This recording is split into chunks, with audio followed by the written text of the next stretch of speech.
Howl's Moving Castle is a story of the two aspects of love, how they are each unfulfilled and miserable when apart, and how they are able to overcome their weaknesses in the recognition of themselves in the other. The two aspects of love are desire and wisdom, and they are each represented by the characters Howl and Sophie. It is quite plain how Sophie represents wisdom, given both her name and manner. In the beginning of the film, we find her a hard worker, but she is reserved and mirthless. She works diligently at her craft, but enjoys no spontaneity of life. Despite being the maker of fantastical hats, she picks something muted for herself. In nearly every way, Sophie reflects the signs of someone who's settled and is content with letting time pass by. And she would likely remain that way were it not for an encounter from outside her world. Howl, on the other hand, is the complete opposite. He is boisterous, flamboyant, and lives for the moment. His reputation precedes him, and we hear how he not only enjoys cohorts of women, but literally eats their hearts. His passion borders on the monstrous and inhumane, and as we see later in the film, there is a grain of truth to this, albeit it is more to do with his ambition than his romantic pursuits. However, in Howl, these are intertwined. In contrast to Sophie, he needs no further encounters with anything beyond him. His problem is much more grave. He needs to remember. The curse put on Sophie by the Witch of the Wastes really only makes explicit what Sophie already was, an old woman. Perhaps a hint of this is how Sophie doesn't notice she has been transformed until looking at herself in the mirror, possibly showing how she may have been living as if in an old body already. Despite her change, Sophie remains largely capable, ably cleaning up Howl's castle and walking up the palace stairs. The body of wisdom is well taken care of. However, wisdom does gain something in its explicit maturity, namely cunning and authority. Sophie's earlier reserve and timidity has been supplanted with guile and clout, and instead of shielding herself from the world in her shell, she actively engages and manipulates her environment, bringing order where there was chaos and using intelligence to use others as leverage against themselves. Importantly, however, Sophie is tangled up in the encounter. She is in a context where her reason is being used and herself taking leadership by making opportunities possible.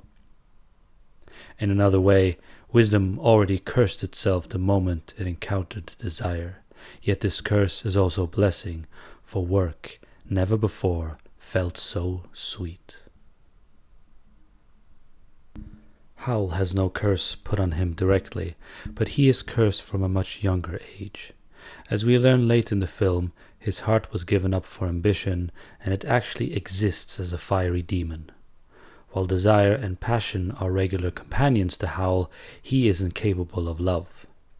His mind is in many ways that of an adolescent, if not a child, being occupied with the surface of things and lavishing himself with fleeting extravagances. But he is a prisoner to his ambition, as he cannot cool down his heart, for then he would die. He is a slave to his burning ambition, and his many amorous adventures have failed to give him any solace. As is proper to his aspect, we find no defect in his outer appearance and manner, but come night and his appearances change to reveal a beastly essence controlled only by a naive boy. And this child does not know how to manage the depth of this soul, which leads to bursts of anxiety and depression. As Howl slips into these states, he simply flips to his opposite and becomes like a stone forever sinking in a bottomless ocean.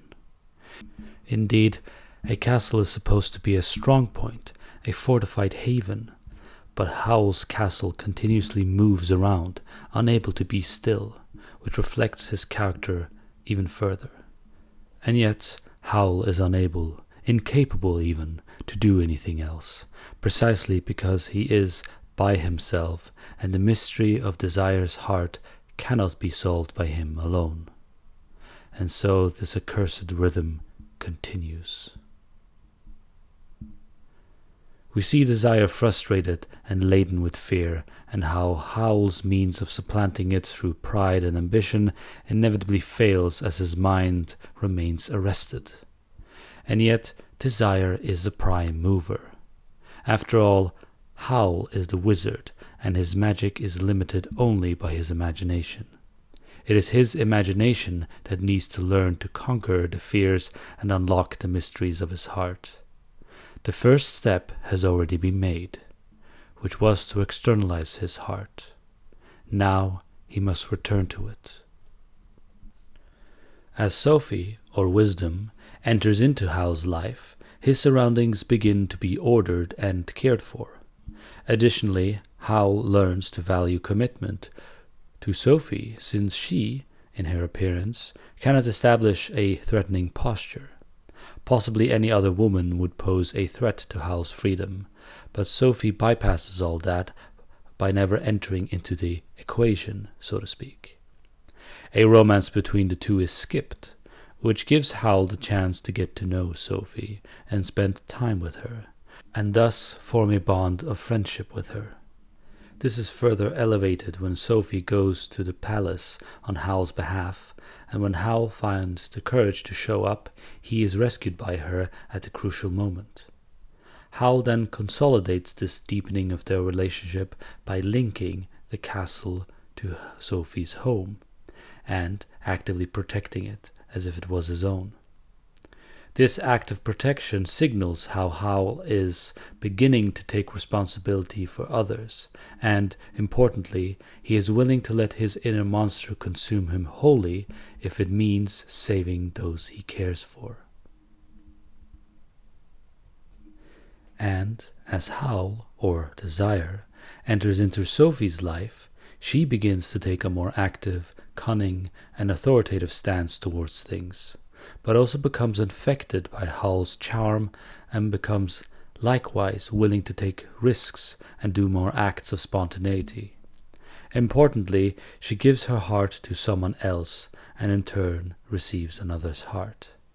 This is most evident when the Witch of the Wastes takes Howl's heart, and setting herself on fire, Sophie then panics and pours water on the witch, dousing that perennial fire of ambition.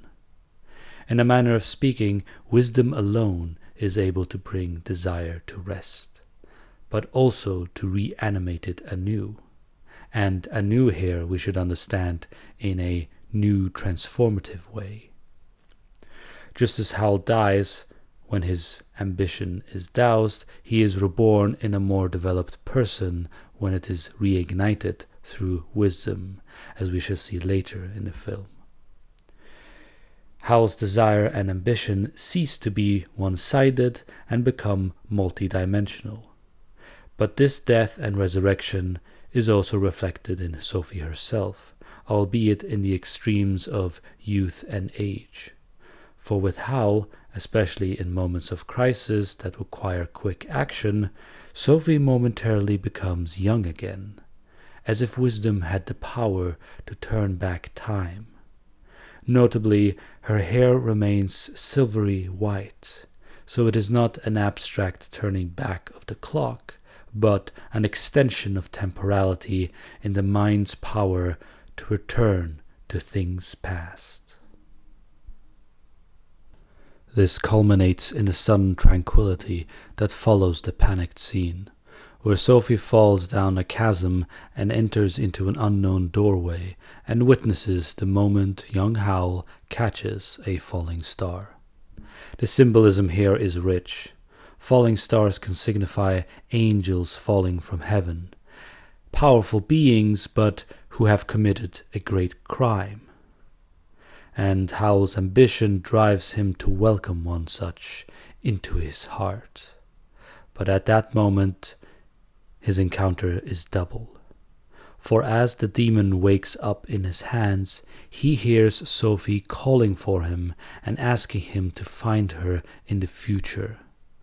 We see here that there was never a moment when desire is without wisdom, that wisdom actually put desire on its path, and that beneath Howl's ambition for greatness lay an even deeper ambition for wisdom, to find Sophie.